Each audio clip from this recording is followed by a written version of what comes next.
And India Today's Ashutosh Mishra now joins me from the heart of the action in Bangladesh.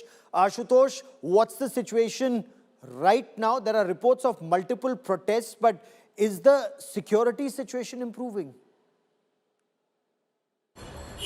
Well, what it looked like for today onwards, probably the situation will calm down, cool down, and potentially that fueling that we have seen in Bangladesh would at least settle in a couple of days. But immediately afternoon, we heard the shootout on another student leader, the NCP leader in Khulna district. Another was shot.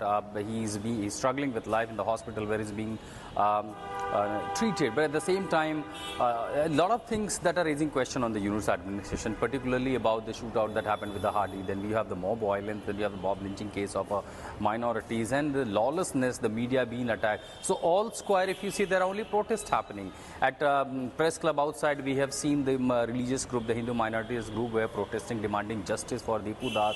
Then in the afternoon, we see in the media news network, the newspaper owner association were marching at the Daily Star office against the mob that burned down the two media houses. Their buildings burned down. People were literally, the journalists were on the threat of dying. At the same time, the lawlessness, the shootouts happening, the mob lynching, Dipu. So all these that's happening under the nose of Dr. Yunus administration. And in the while, when we see there is a model code of conduct imposed. So all having said, while the entire government is busy for the arrival of Mr. Tarique Rahman, the BNP leader who's coming on 25th of January. So all this preparation seems to be focus is shifting towards that when it comes to handling the law and order. Remember the Hardy shooter, Masood, who has been identified, the lookout notice has been while the investigation, CID found around 67 crore rupees in his bank account. That is also being seized.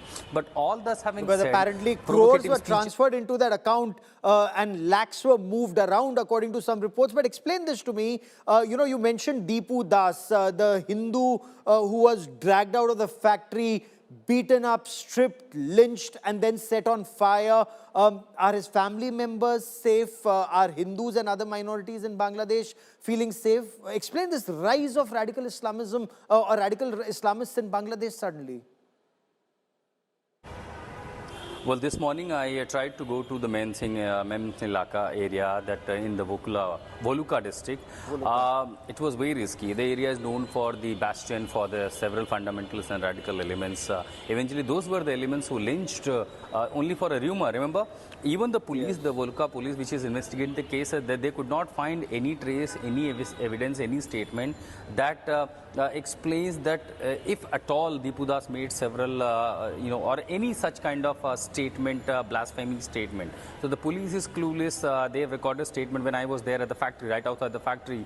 The CID police and the detective branch of Voluka police were investigating, the forensics being done, the statements being recorded.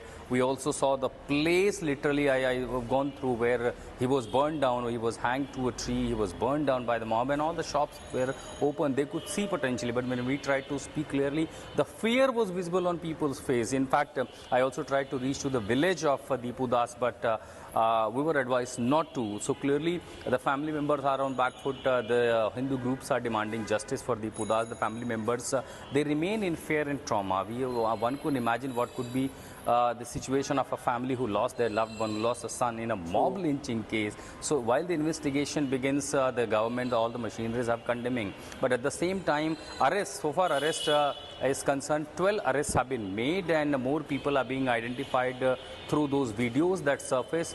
But serious questions on the lawlessness and the mob violence that is unfolding in Bangladesh, not from today, not from yesterday, but since the July uprising that we have seen across Bangladesh. Ashutosh, stay safe, keep tracking that story. I will come back to you for more.